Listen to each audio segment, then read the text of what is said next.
This is LA Wildcats quarterback Josh Johnson, and this is the XFL Show. More burger for the love of football. For the love of football. For the love of football. For the love of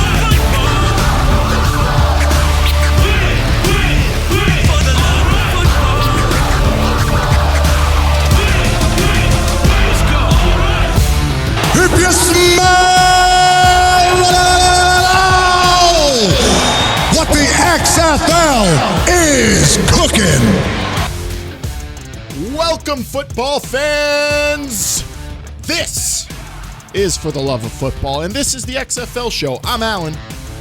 And I'm Brian. You know, we toss a lot of mantras and words around talking XFL, but the one word that they all tie back to is fun. And on today's show, we're having a ton of it because we're talking and chatting with the person who might have just had the most fun job of anybody at the XFL. This is episode 137. We're going to be talking to the imagination behind the Reimagination, Bryant. Sam Schwartzstein, Director of Football Operations. What a show we got lined up today. Friend of the show, Sam Schwartzstein, a man that you could sit and talk hours, which we did basically, football through the entirety of the creation of this league and today. So stick around. That'll be a lot of fun. We have Sam Schwartzstein on the show today. Yeah, buddy. Sam Schwartzstein will be coming up on the hot read. We're going to get you to that interview as quickly as we can. We have some stuff to talk about as well, but a lengthy, awesome football conversation with someone who saw the XFL basically develop into what we got with the 5 weeks of football. He was a founder of this league, as far as I'm concerned, with the rules and how much effort he put into giving fans a different football product, the kind of product we deserved. We owe a lot to Sam Schwartzstein for the work he did in terms of all the changes to football in the XFL we saw him been talking about ever since they kicked off in February. So you're going to love this interview. We're going to go to it in just a little bit, but quickly, let's dink and dunk around XFL social. Bryant, the only one thing I want to hit from social media at XFL Show, where you posted a poll question, was the results. A resounding yes that the 5 weeks of XFL football really showed us that it worked. Well, the question was 5 weeks of football to say if anything worked or even didn't work at that point. And I don't know. I'm on the fence. I put it out there because I've been thinking about it for a while. A lot of people are saying yes, it was enough time. I guess you can say maybe next week we'll see if it worked or not. I think most people will say it did. But regardless, was 5 weeks of football, Alan, I want to ask you personally, was 5 weeks of football enough to say something either worked or didn't work in the XFL? I think so, yes, especially after, because we talked to Sam before we put the rest of the show together. So talking to him and talking through all the different aspects of the rules that he implemented and the innovations with coach-to-player communications, I feel like we learned a lot about what was working and what the new rules were and how they worked and that they could maybe be improved upon. But I don't think there was anything in terms of the innovations and the different aspects of the XFL from the NFL or NCAA that was going to be or should have been scrapped, maybe tweaked. But I voted yes on this poll question. And it's still live, right? Or is it over as of the show? I think it's still live as of the posting of the show. It'll be no longer live. Okay. Check it out. There's a lot of cool responses there as well. And you can always call our fan line, 724-565-4XFL if you have anything to say about it. Absolutely. That fan line's 367 days a week, 365 a year, toll free. Standard text messaging rates do apply. 724-565-4XFL at XFL Show for that poll question, other poll questions. If you want to just hit us up on social. And I must say that this episode is brought to you by Pretty Easy Podcasts. You could get your own podcast started by going to prettyeasypodcasts.com. And Bryant loves saying the catchphrase for Pretty Easy Podcasts, so I'll let him do it. Making podcasting pretty easy. You got to throw the in there. That's for sure. Yeah, you have to. prettyeasypodcasts.com. Go there today to get your own show started. All right. We've dinked. We've dunked. Why don't we hit a quick cover, too, and then get straight to the Sam interview? You cool with that, Bryant? The Sam, can we just do it now? we got two things to get real quick. You want it? Down. I'm going to give it to you right now. Winston Moss wants it too, so here we go. All right. This is from The Rock's Instagram, which we basically, I look at every 5 minutes. I don't know about you, Brian, or in his Twitter. I mean, just if there's any updates, any XFL-related posts from the Great One. And there was a Great One from the Great One who said, quote, maybe I'll be the first owner in pro football history to suit up and play in a game. All right, percentage you give this of actually happening. Here's why I don't want The Rock. Here, I'll put it this way. Maybe The Rock wants to get cut one more time so great things happen to him going forward. He just needs that like reboot from the CFO where he got cut, had $7 in his pocket. He's like, I'm going to do it again, try to get cut, and then relaunch on another part of my career. I don't think it'll happen. Could he take? He even said so himself. He'd probably get his ass kicked. So I don't think it's fair to like assume that he'd actually do it. Percentage. Just put a percentage on it. Oh man, 2%. 2. That's how you like your milk too. I'm gonna go. I'm gonna say 1.3% of that actually happening. I don't think it's a great idea, although. I want it to happen, at least for one game. Suit up. Why not? Preseason game, maybe. I don't know. But how quickly would Fox and every network jump at that? Oh, The Rock's going to play? Oh, we want at least that game he's in the first game. Yeah. I mean, then I had to talk about a multi-million-dollar game. Crash TV, my friend. That's what that would be right there. I like it, though. That's a cool way just of, I think if you're a player and you see who owns this league, like this guy's ready to suit up if he has to, and he might actually want to. I mean, I want to play in that league. The Rock, there's no better salesman for the XFL, I think, to the players than an ex-player like him. And the star of Ballers, don't forget, as well. So he's done this in a fictional world before. So we'll see what Spencer couldn't suit up in that show. But Dwayne Johnson can. What was the movie where he played like a dad who had like a daughter that he just found out? I forget what that one was called. He was a football player in that one as well, wasn't he? The Tooth Fairy. No, I forgot which one. It's one of them. He also had a really cool quote, Alan, real quick about, I don't have it in front of me, but he was basically saying what the league is about, and it's about the players. So yeah, follow the man on Instagram. He's very inspirational, but basically that we retweeted it on our Twitter at XFL Show. The Rock is in full effect with the XFL for sure. And yeah, he even has the workout belt now too to go along with it. I'm gonna get the XFL yoga mat because that's what I've been doing to stay in shape for quarantine. So you wouldn't know that by looking at me, but yeah, I got namaste, Bryant, to you and yours. How about part 2 of our cover 2? XFLers in the NFL. Real quick update on some movement, player movement. Matt McCrane, former kicker for the Guardians, signed with the Cleveland Browns. We'll see if he actually gets on the field. I have a feeling the first XFL player in the NFL on the field this season will be a kicker. Might be him. I don't know. Storm, I feel like he's getting closer and closer every single week. It might be a kicker, but man, PJ's getting closer and closer. PJ, I was on PJ watch this past weekend for sure. Panthers start 0-8 or something. Put him in. Come on. Put in PJ. We all love Teddy. Austin Walter, who kickoff return for a touchdown with the Dallas Renegades, if you remember that, running back kick returner. He signed to the 49ers practice squad. And I definitely saw the headline of him signing with them and then watched that kick return over and over and over again for the Dallas Renegades. And another Renegades player also signed into a practice squad, Willie Beavers, signing to the Atlanta Falcons. It's going to happen. How quickly it does, we'll see. But it's definitely going to happen. A player from the XFL will make his debut in the NFL.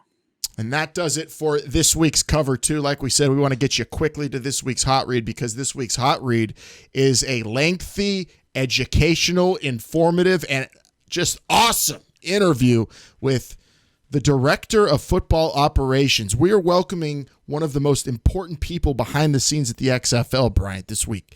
A driving force behind so many of the on-the-field innovations when it comes to the gameplay and also the access fans got. Sam Schwartzstein, a true innovator, creative mind, and seriously fun guy to talk football with.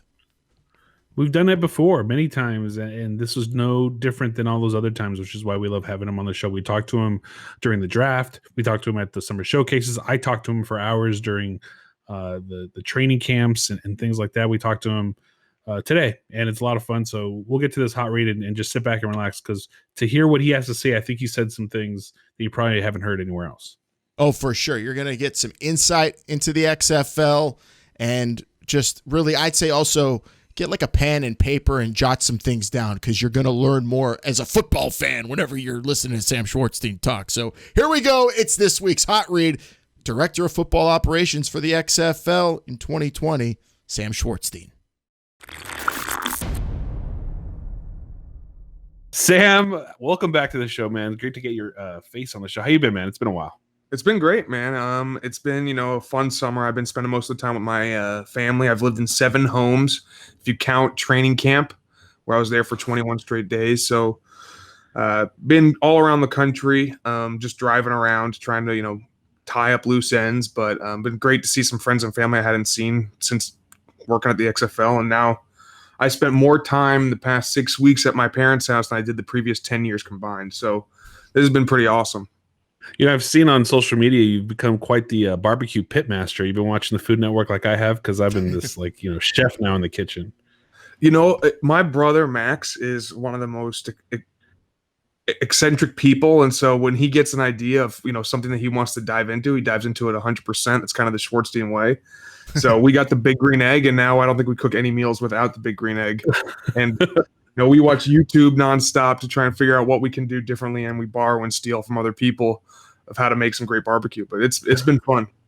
Oh man, it looks tasty too. But on your social media, on your Twitter, right when the whole announcement of the XFL kind of closing its doors for the time being, you posted a whole timeline of what I guess 2018 through 2020 was to you, and I guess you were tasked with reimagining the game of football. What was the first thing that popped in your head when that happened?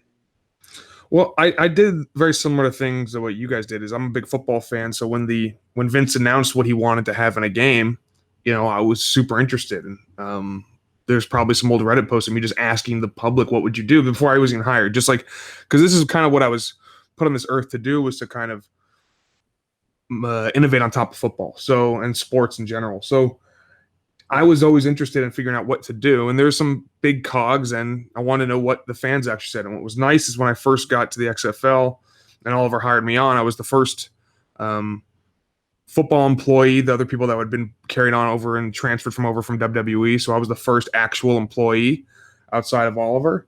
So I call myself a founder, because built up the entire league from the ground up. So they had data on what fans had wanted to see in a game, and that made me really excited, because that's how you should build any product, is you ask the customer what they want, not how they would solve it, right? Because they would say, hey, why have linemen, right? Well, what is it? Why have holding calls? Like a lot of fans would just say, just take rid of those. Or, you talk to old school football people and they go, well, I think I know what the fan wants, or I know how it makes the game better. And that's not how you should approach changing the rules. It's, if we blitz, we're going to kill the quarterback. No, we had less QB hits in our league than any other sports league, and we didn't have blitz rules, right? So, those things aren't real. You have to ask the fan what would make them want to experience that game differently, and then that was my job to provide that to them. Whether it was was it rules? That was a big part of what I did, and I think that's been well documented. But also like fan interaction, right? How do we let them hear the play call, right? So then I was tasked with trying to work with my team, David Michael, Lars Osterland, to find the right tech partners that could let us do that. If I want to give the coaches more ability to do unique things instead of putting fake restrictions on them, what technology can that be? So that was another part of it. And even the ball you got in the background on the shot, it was, how do we make something that's unique and consistently the XFL, but not lose, the integrity of the ball like the first XFL had. The AAF had some ball issues with the chip in the ball.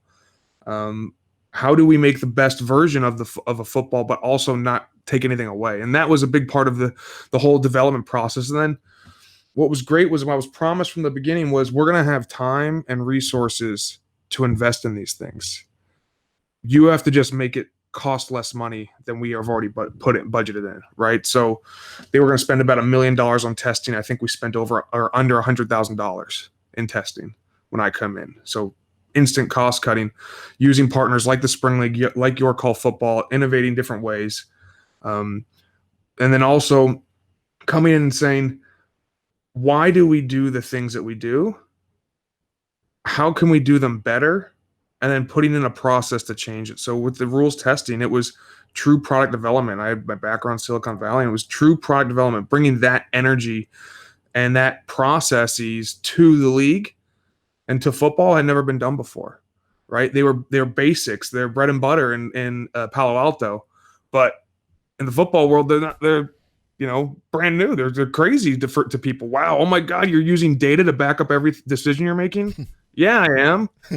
Oh, you're trusting what's happening on the field over the data? Yeah, I am. I'm combining the two. Like these are things like the data told me the Halo rule would work.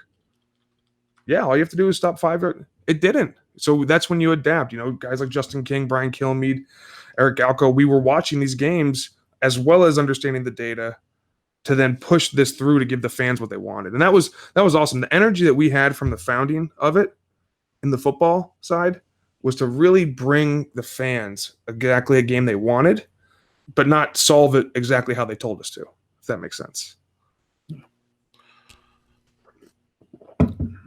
No, and just kind of to reiterate what you said, you're one of the founding fathers. So if there was ever a Mount Rushmore of XFL at some time, you'll be up there, Sam. Don't worry. But it's kind of cool to hear you say all that stuff about fan experience, because in the end of the day, what we're watching now with the NFL, and we all love football here. That's why we started this podcast. That's why you got invested with the XFL. It just makes you wonder why the things that the XFL are doing or did aren't there all the time. It makes you miss it even more. I don't know if you're getting the same kind of feeling, but that's what I'm seeing every single day. Yeah, I put this on Twitter, but anytime I see someone run Spider 2, I'll shout it out because it's my favorite play. I think I converted like 40 first downs in 2011 with that play. We kind of ruined it for Stanford because everyone's looking for it now. But that getting that information before it even happens makes the game that much more exciting, right? And anytime you make a fan of football smarter, they get happy, right? They might not know exactly what it means week 1, but by week 10, they know what it means. And they get to talk to their friends about it. And now the stuff that they saw, Dallas Cowboys, when they failed in the on 4th down, what play did they run? Everyone should know this because Hal Mummy ran it 16 times in a row, and Greg Olson was talking about it. They ran mesh. Everyone should see that now. You don't have to have years of football experience to be able to see what's going to happen on the field, right? And that's what the XFL did. The XFL gave fans that inside look and that peek. Whether it's the rules, I see the rules take time, but the more you spend time with these leagues and understanding the game plans and understanding coaches, everything has a why. Everything has a reason. It doesn't have to be a good reason. It could be this is the way we've always done it. It could be we like our game. We're not losing any customers. That's why people don't adapt. That's why Kodak, the same day Instagram was bought for $1 billion with 11 employees, Kodak was valued at $960 million, right? They had 3,000 employees. They both shared photos. Kodak could have easily become a mobile photo sharing app, much easier than Instagram could have been. But no one uses a Kodak camera anymore. Everyone uses their iPhone, and then Instagram is one of the biggest companies working for Facebook. And so there's people that just kind of get stagnant with the okay, and they see wins. And as long as they're winning, they're okay continuing that course, right? But you have to have some sort of innovation and some sort of pocket of it. I think the NFL is doing a great job with next-gen stats. They're doing some really cool stuff with pass block win rate and run block win rate and those things. I love seeing that, even if they're wrong, right? You're showing something, you're putting something forward, and you're testing it in the public eye, which is the hardest thing to do. We were very shuttered with our testing. I wish we were a little more open. We were very shuttered with it because then I would have gotten more feedback earlier, right? But this was a way to that's a way for the NFL. They're doing a really good job here integrating these stats, integrating these things. And soon, it's going to be a big part of it. Players get paid off of how they score on PFF. Players are going to get paid by how they score on these metrics, right? Because that's how people are going to start doing this due diligence. And one day we will have offensive linemen in fantasy football. I predict that, hopefully. And and you bring it up. That's just more. It's innovating. It's bringing up things that maybe no one thought about before. But there is a fan base out there ready to sink their teeth into all these kind of different aspects of the game. And I thought the XFL did that wonderfully. And then you brought in these rule innovations that I feel like eventually will be adopted in other leagues. I mean, we look back now at the XFL kickoff, a play that resulted in 93% returns, by the way. Now we watch the NCAA and NFL, now that the fall football has started. I mean, I don't know about you, but I kind of laugh and cry at the same time whenever I see the kickoff in those leagues. Sam, how about you? Yeah,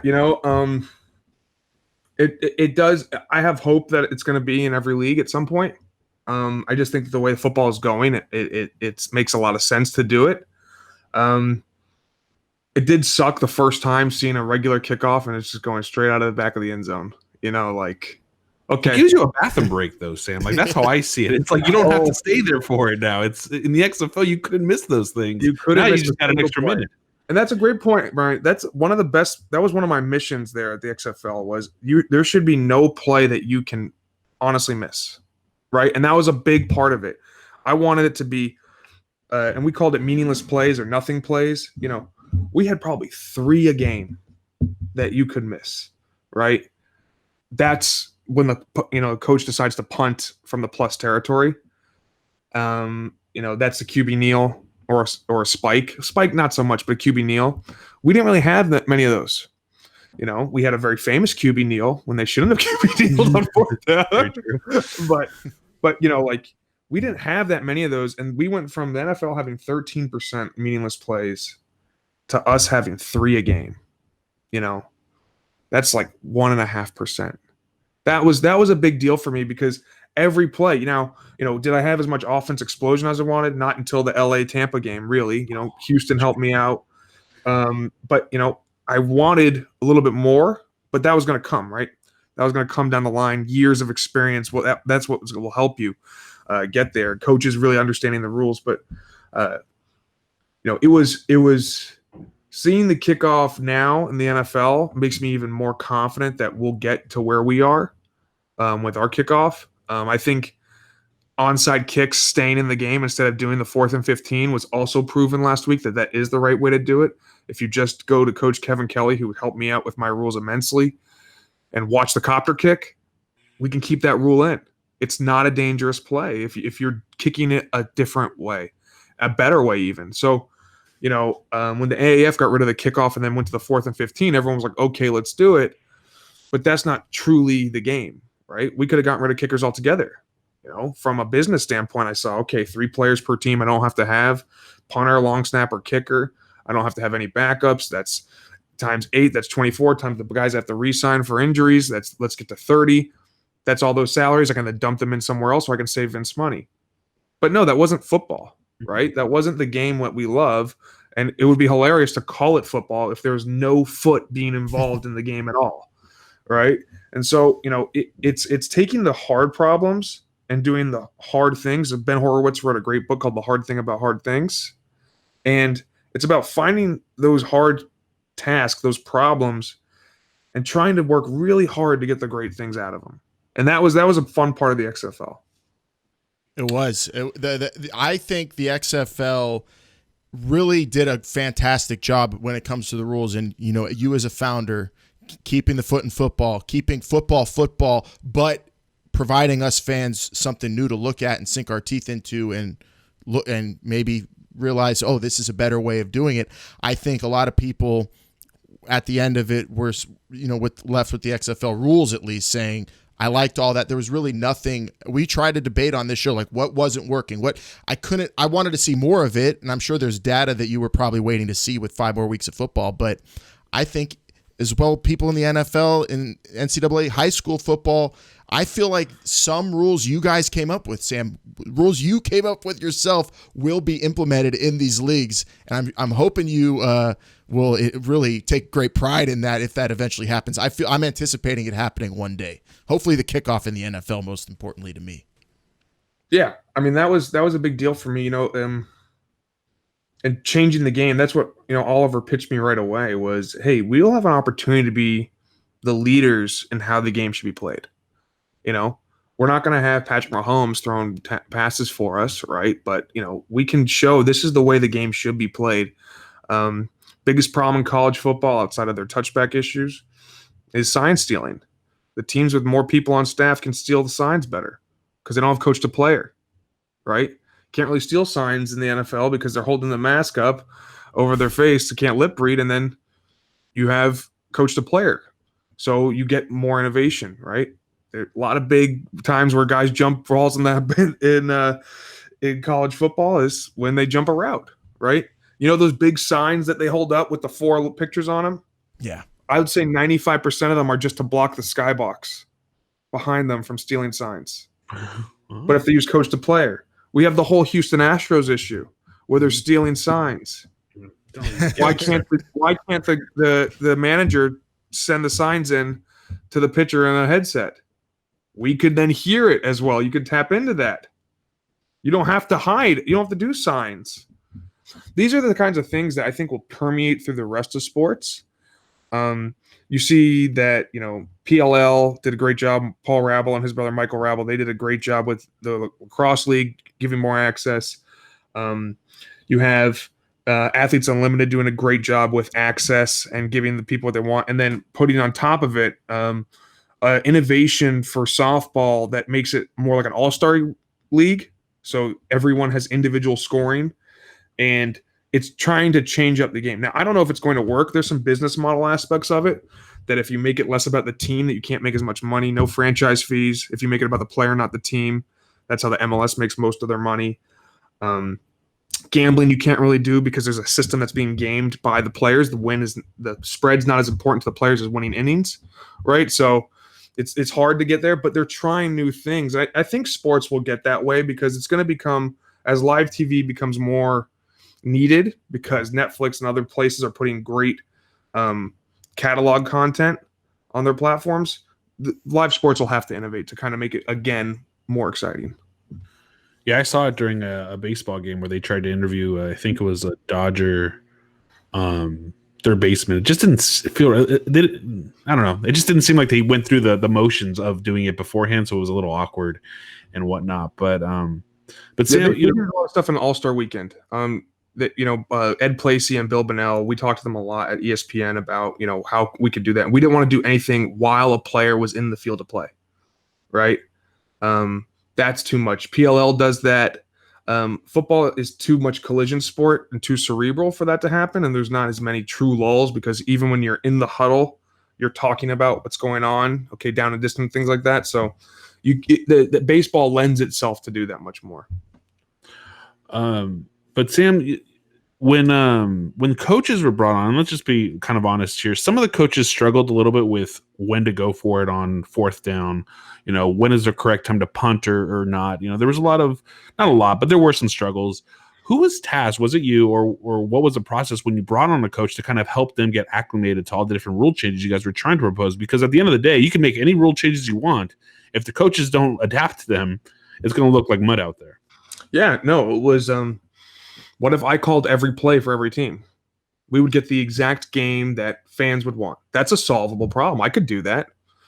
I could make every playbook the same, and I could have plays go one way and other plays only go one way, and we could get up tempo, but that's not actually what fans want. Fans want to see a true contest of teams going up against each other.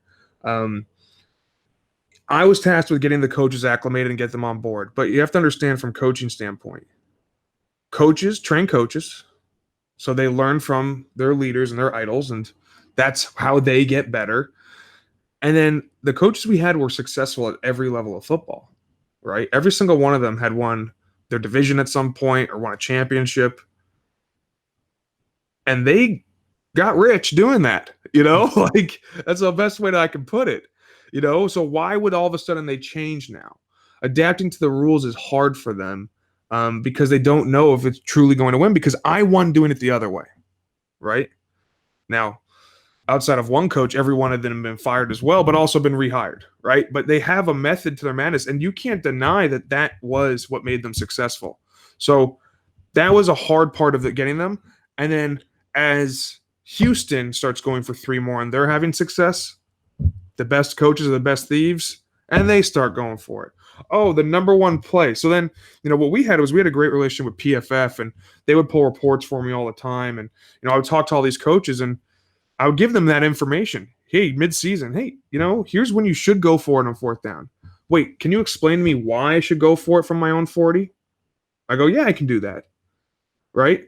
Because if you punt it, they can still score their next possession. You're not denying them the ability to score. Here's the expected points added. Ben Baldwin and his team of analysts with NFL Scraper and Faster now. Those guys help me out, be able to bring this stuff to them. And then Optimum Scouting, Justice Mosqueda, he was able to provide me all this literature to provide to our coaches. And then I sit down and talk with them. I'm going to tell a quick story about one of my favorite interactions. And it just shows you the kind of great coach Bob Stoops was. Week 1 they lose, and he calls me, and every coach calls me after a win or a loss, pretty much. And most coaches are complaining, hey, you missed this call, the refs missed this, the official should have called it on this. Okay. And Coach Stoops just said to me, hey Sam, can you walk me through that go for it situation again? Can you walk me through the 1, 2, 3-point play again? Make sure I really understand it. He took the onus on himself. And then the next week when they won against LA, sorry, Bryant, but when they won, he called me. They had a coach to player issue, and he let me have it, And I was happy about that because I screwed up. That coach to player was my system. I wasn't at the game, but if that's my system that they put their trust in me, and he let me have it, right? From there, we were able to work with Blake, his equipment manager, and we were able to put together a better process before the game to test everything, right? And we ended up having to cut out some of our technology. We coded it, really technical coding system, and we didn't code it the right way, and we just said let's scrape that feature out. But he was able to come to me when they lost and look to get better, but when they won, look to make me better, right? Because he won in spite of me. So that was a big deal to me because, most of the time it was, you did this wrong, you did that wrong, you did this wrong, you did that wrong. But it was like, okay, I really want to know. I really want to adapt. And you saw them adapt. And Kenny Perry was his special teams coach. Awesome guy, awesome coach. And you saw them run that cross block touchdown on kickoff, right? They had the most thought process on kickoff innovations. They didn't do the reverse, but they were trying the most stuff. You guys saw them do that squib kick, which we kind of didn't have a squib kick, but they sealed their game against Seattle because they did a unique kick, right? And that to me showed that these coaches are getting better. And then what happened in Tampa when Jamie Elizondo took over play calling? Coach Tressman was still providing as much information as possible. He became almost like that data guy. He got down and distance, things you go on the comms. He was giving all that information, but they started running 90 plays a game, almost like a college team, but also running the ball a lot because it didn't affect the clock differently, really, right? And so they were all adapting to what they were doing. And then Luis Perez comes in New York, and they're winning games. Every team was adapting, and we got to week 5, which are, okay, this is honesty. I needed to have a great week 1. I knew what week 2 was going to look like because week 2 is kind of a toss-up. Either you get really good or you get really bad because, we don't know that. But I need week 1 to be as good as possible. Week 2, week 3, week 4. Week 5, that's the game you have, right? That's what your game will look like for the rest of the year. These teams now have an identity. And so that was what was great to be able to see, okay, this is what it was going to be moving forward, right? And so the coaches took time, and we had to talk with them. We showed them the rules. I presented to them once a month. We had weekly meetings with them. Not always about the rules, but it was really trying to put as much information in front of them as possible. But until they hold it in their hands, it's gonna be nothing. I had coaches MFing me about the kickoff being awful and this is not football and you've ruined the game. And I had me tell me that. And then week 1 come up to me and goes, hey, man, this might say football. Same coaches, same coaches. They're allowed to change their mind. I'm not, but it was fun. It was fun to get to work with them. At the time, it was trying. But what was great is I had guys like you.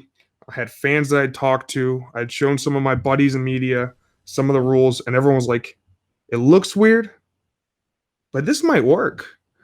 And then, I had the confidence of the data showing me this is what it was going to be. And then me and Dean Blandino holding our breath on that first kick, collectively holding our breath on that first kick. So it was fun. The coaches were great, getting to work with them and getting to learn from them, their way of thinking as well. So we would have had basically Tampa and LA games the rest of the season, the way it was going. Week 5, that was. I'm allowed to promise that, right? You never know, but yeah, I'm allowed to promise that. That's what how hard it is not to cheer in the press box when you're watching that game live. Like it's even for Tampa because the scores are just back and forth. It was amazing. What a fun game! I mean that was.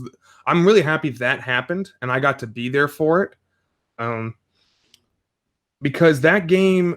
I got to see what the XFL was supposed to be. And you had a team that ran the most plays and a team that had the most big play percentages, right? So number one way to indicate who's going to win a game is how many plays over 15 yards does a team have, right? And that includes those pass interference. You see me on Twitter, that 45-yard penalty on offense. That's why you pass the ball, or on defense. And so, it was interesting to see LA won a game in a very dominating fashion against DC like a week or two before, but LA had only 5 big plays and DC had 13, And so data guy, here's how you win a football game. I got all the answers. And then boom, the exact opposite. Well, no touchdowns were scored on big plays for DC and 5 touchdowns on 5 big plays were scored for LA, right? And so that's what made the game great is you got to see now LA playing Tampa. Tampa runs the most plays, which is the number one indicator you're going to score a lot is if you have a lot of plays. And LA was the big play because they had Josh Johnson, man, and Trey McBride. They had 2 of the best guys in the league. And that was so fun to get to see that live and feel that energy in that stadium. Mm-hmm. We could see you on game days, and I was always wondering this. So you'd be roaming the sidelines or up in the booth. You had the headset on, and I know he's the director of football ops. Who's he talking to? Who's screaming at him? Who's he yelling at? What was a game day like for you? So I can't really watch games not in the field. When I first graduated from Stanford, I would jump on the field quite a bit. The director of football ops there, Matt Doyle, would have to get me a pass and be like, you can't do this again. And then next week I'd do it again. And so they gave me a job so I could be on the field because I just can't really watch the games from the stands. It kills me. And so I would go on the field and I'd spot for the PA announcer. And so when we got to the XFL, when I was doing testing, I produced every game, right? If I didn't like a kickoff, I just said re-kick, right? So so I was like, yeah, let's do it again. The coach would be like, "Well, I go, just line up." I'd call Brian and say, "Hey, change the clock up there. We're gonna do it again." And so we get to the first game, and I'm like, "Oh crap, I can't produce this game anymore. This is not my game. This is the fans' game now." And so it was. I wanted to be on the field. Other aspect of it was I had all 4 play callers' headsets in my ear. So that's the headset I was wearing. We called it the God Pack because I could hear everything. And so this was for an integrity purposes. I wanted to know if there was some call stealing from TV. Technically, you can't steal calls. There's a 7-second minimum latency for TV because of Janet Jackson. Then you have the latency of it already being on cable networks, which is even longer, up to 22 seconds, 23 seconds of latency.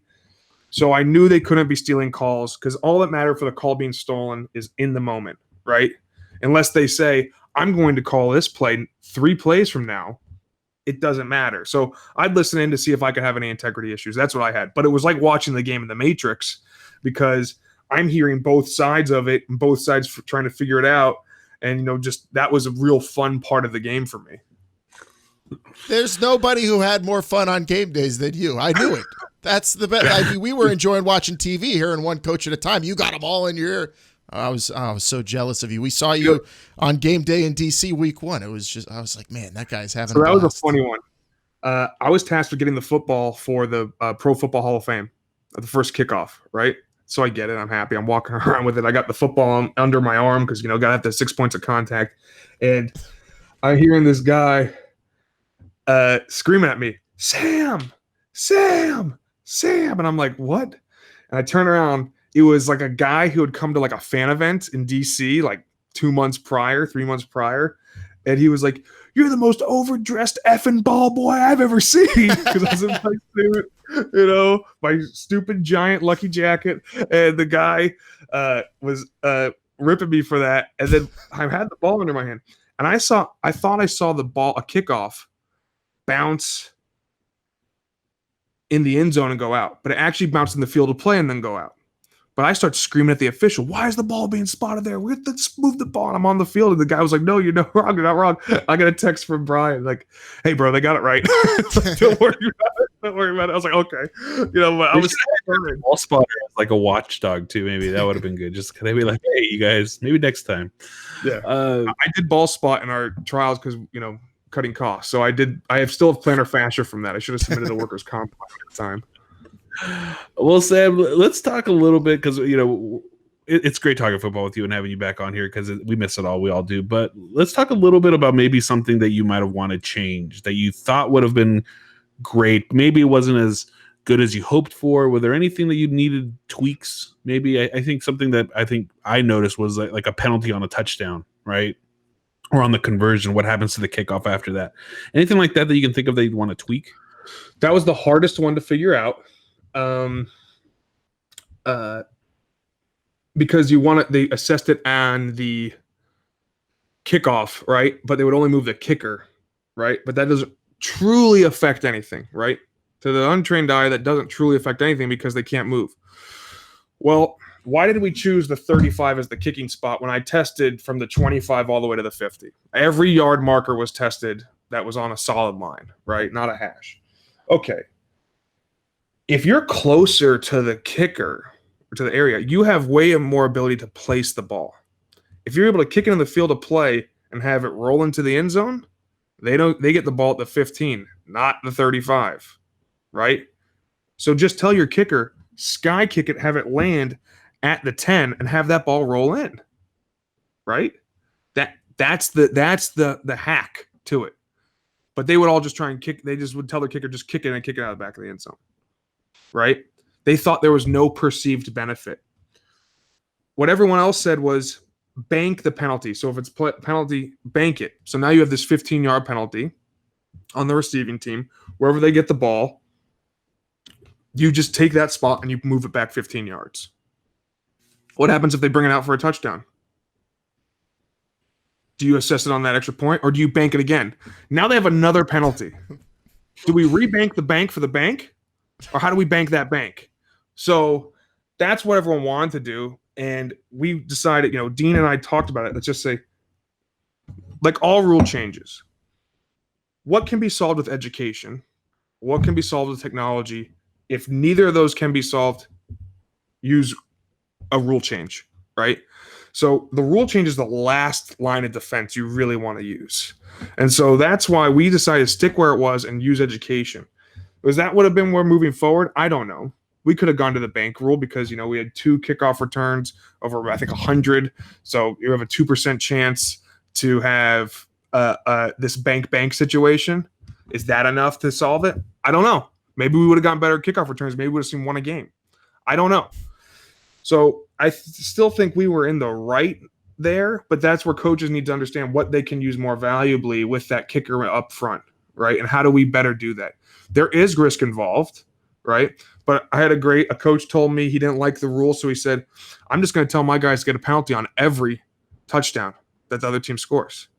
And I said, well, if you're going into a game plan with planning on the other team scoring a lot of touchdowns, we're going to have serious problems. If you're going to let the other team score to stick it to me, you have more problems than I do.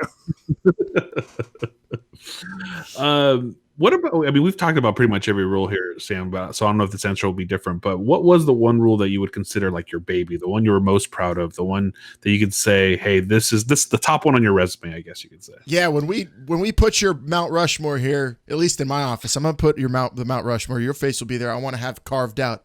Creator of many rules, but what's your favorite? Kickoff is a big one for me because I think I could say football. I mean, like a lot of people worked on that rule, and I've told that story a million times about the sugar packets. I think that one can say football. Coach to player is a big one for me because I've wanted that since I was a little kid. And the way that I was able to because I have Silicon Valley business experience playing football and now startup football, developing football. When a rule can blend through every single part of the business, that makes me super happy, right? Kickoff affected gameplay, right? Camera angles were tough with that one. It didn't look like football great from the side. It took some while to getting used to. Everyone told me that. But coach to player, we barely tapped the surface of it. We can make it by position group.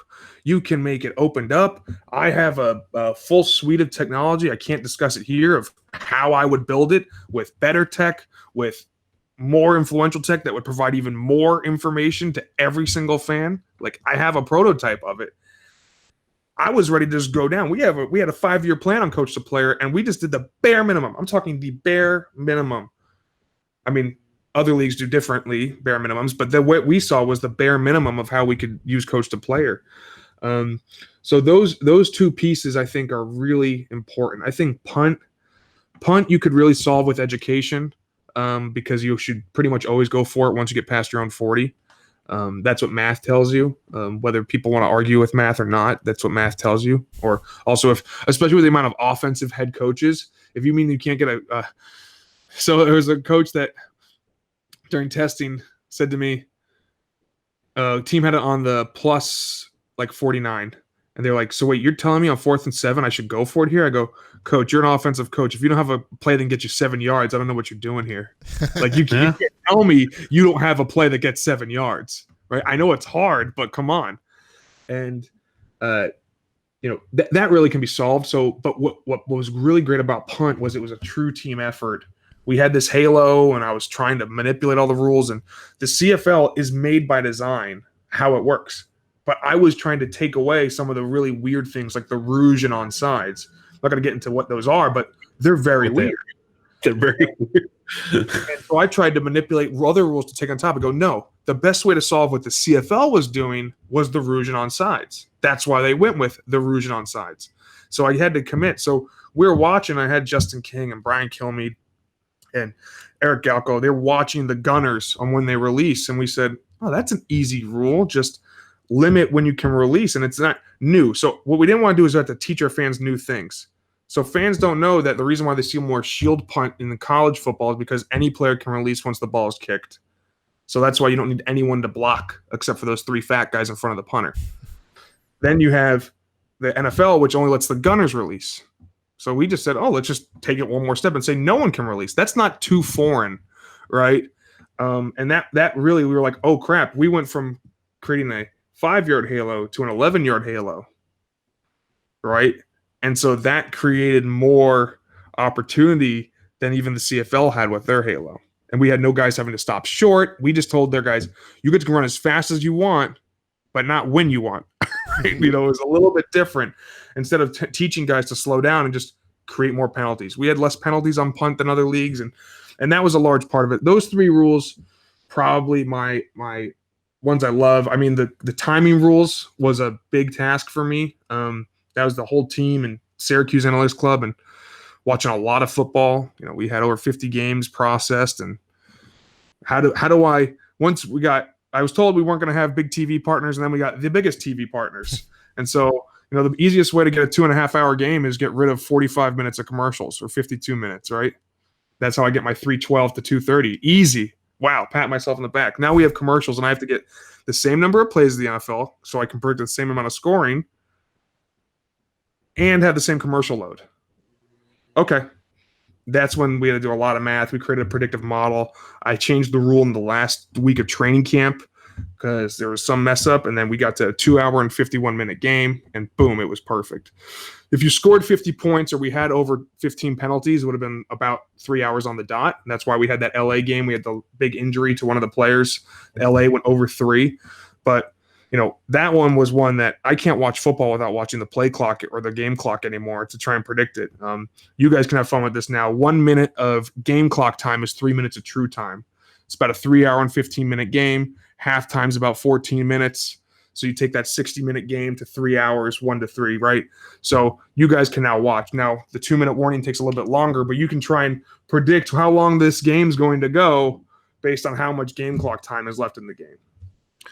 I'm holding that to you. I'll have the stopwatch out this weekend then Sam on Sunday. Yeah, 2-minute warning's a little bit longer, and then if a team, if it's close and a team that's down scores to where the other team then has to have to score as well, that makes it longer as well. But if you get kneel down period and stuff, it'll go around that same amount of time.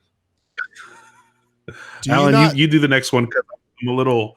Well, I'm just going to say, Brian, do you not, like, when we talk to Sam, every single time I get smarter as a football fan, as someone watching football, and that's what I think, man, because I think your fingerprints are all over the XFL, I think everybody who watched it, I think, became smarter football fans because you treated football fans, I think, with respect to how you guys presented the rules, and, man, I'm just so happy to be talking football with you again because I feel like I'm better educated every time. We ran into Sam at the corner in St. Louis right before the game. I learned more football on that little crosswalk walk with him than I did in like 2 years of this show. Where are we at? Sam, just keep talking. No, we're here. We're here, man.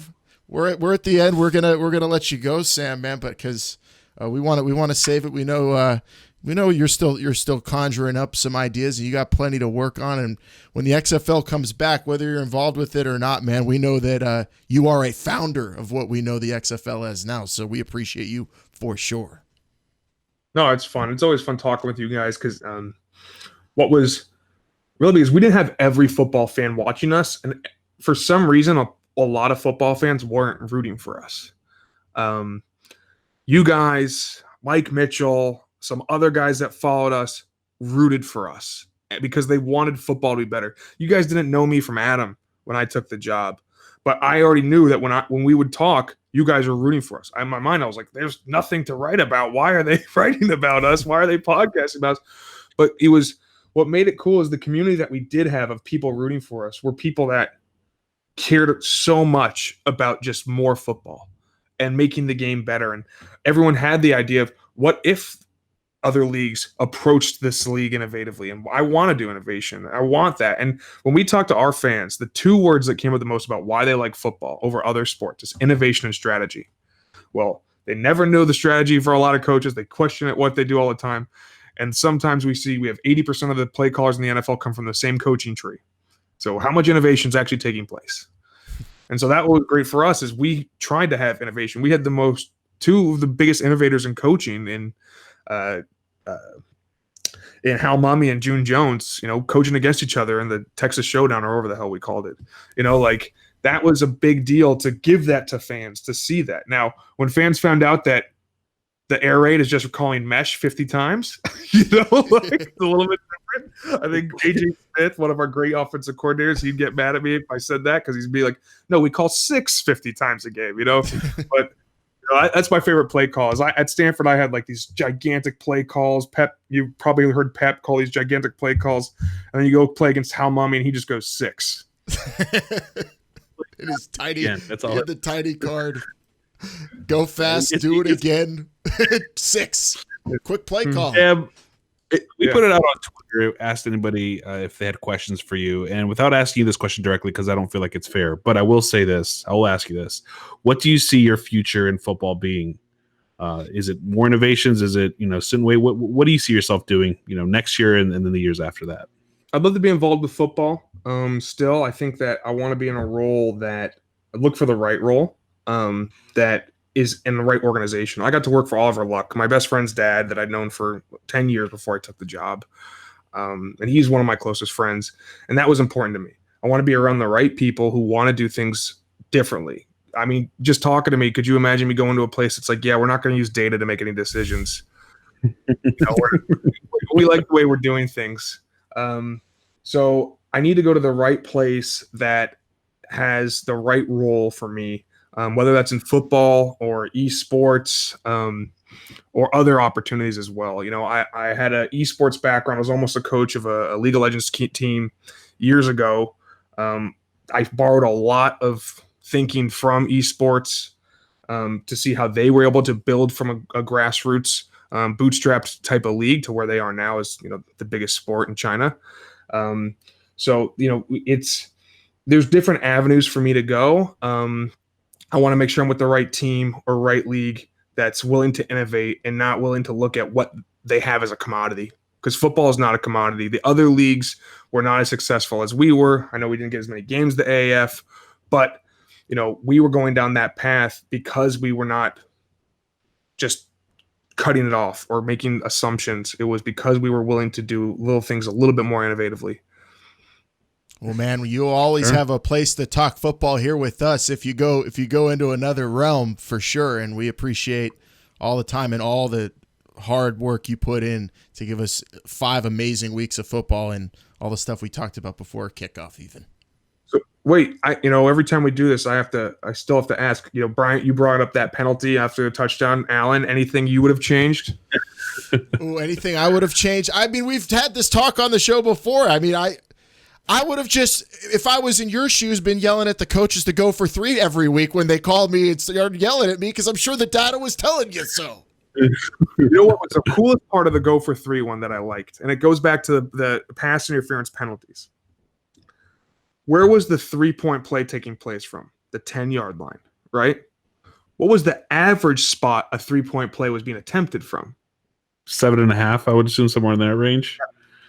Because there was more penalties on 3-point plays, because there was more LA, right? The first conversion, I think, was in LA off a penalty. LA went for 3 a lot, and they always got a penalty drawn by the other team. So if you're doing that, was so great about, the math in my head says go for 2 every time. If you go for 2, you 50% or 30% versus 20%. But math isn't the game all the time. It was, you think the spot's going to be at the 10, but the true spot is the 7.5. Run a pick route. Who cares if you get to move back to the 15 if you're on a pick, right? You already have a hard score, but they might have a penalty. They might hold you. That's what was so great about the plays. That was, we saw that happening more. The number one most successful play, AJ Smith, wherever he goes, he's going to be a great innovator as a coach. The number one most successful play for a 3-point play was a QB run. And it wasn't always a design QB run.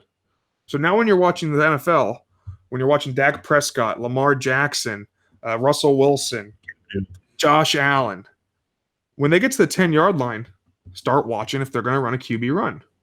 Zone read. And it's often just going to be a keep, because that's the best play from there. Even if it's a breakdown of a pass play, the QB having that ability to be able to say, I'm going to go get it. And it's safer because all you have to do is get to the 10-yard line. You're not going into the open field really, or get to the goal line. It's 10 yards. You don't have to put yourself at much risk, because if you normally run in the middle of the field. So that's what you're seeing. People who watch the XFL, they're adapting that. People have been doing it for years, but let me take credit for it for the sake of this podcast. But, that's what we get to see more of is that this evolution of the game going forward. Sam Schwartzstein, thanks to him, and I just can't express how much better of a football mind I feel like I have every time I talk to the guy. That is legit, Bryant. And now I'm going to be watching football this weekend with a stopwatch. With a stopwatch, I'll be more intelligent about football after this interview once I get my mind back under control, because it's a lot to talk about when it comes with Sam Schwartzstein and football, but still always nice to talk to him, like we said, and who do you think? I really do. Who do you think was the coach that was MFing him whenever he'd get those calls the most? Oh, definitely had to be Zorn, right? Yeah. Who knows? But from the sounds of it, they could have been any single one of them every single day. he was probably mother trucking Sam more than any other coach. Oh my gosh. Oh my gosh, mother gosh darn. Cheese and rice, Sam. Sam, why didn't you tell me about that? What a job Sam had. Getting to get berated by coaches, but also teach the coaches a whole lot. Crazy insight from the guy who I think definitely, to me, had the most fun job in the XFL for Kickoff 2020. And I just can't wait to see what that guy does next, because like he is a total, I would say, creative genius based off of what he did with the XFL. The job he was tasked with, he put in that Twitter thread, Bryant, that you and I were reading all up before the interview, saying I was tasked with two things: reimagine the game and have great football week 1. Number 2 being like impossible, and we all enjoyed week 1 of the XFL, so job well done to Sam. Yeah, very much so. Thank you, Sam, for being on the show, and hopefully we get to talk to him many more times as this football league relaunches. Real quick, I'll get us out of here, Alan. Follow us on Twitter at XFL Show, or actually on all social media platforms. Make sure you listen to the show every single week on your favorite podcast gimmick. That's every Friday morning. We'll be there. And check out our YouTube page, youtube.com/This Is the XFL Show, the official YouTube page of the XFL. Alan, real quick too, before, congratulations to Molly McGrath. She's having a baby. First one. All XFL right. Sideline reporter. Congratulations. There we go. Congratulations. What you do when you have no football, but I guess. Yeah. I mean, you got it all done before the XFL kicked off. Exactly. But the first XFL baby's always though in your household. You got that late claim to fame, baby. All right. We'll be back next week with another awesome show, I'm sure. We'll see what kind of guests we could wrangle up for you as well. We're going to be doing more of these conversations. And really appreciate you leaving comments in the YouTube section as well. We could take from those for future episodes. We want to hear from you, so we appreciate you. And I want to also keep hearing what everyone is missing from the XFL each week when they watch the NFL. Like, I don't remember that many injuries in 1 week in the XFL. Oh, my! Murder week in the NFL last week. We'll talk how the two leagues relate, I'm sure, all season long. But like Brian said, the social and all that, you could follow us at XFL Show. We appreciate you so damn much. Stay safe, and we'll see you next week. For Bryant, I'm Alan. Thanks to Sam Schwartzstein again. This is the XFL Show. Remember, they're listening.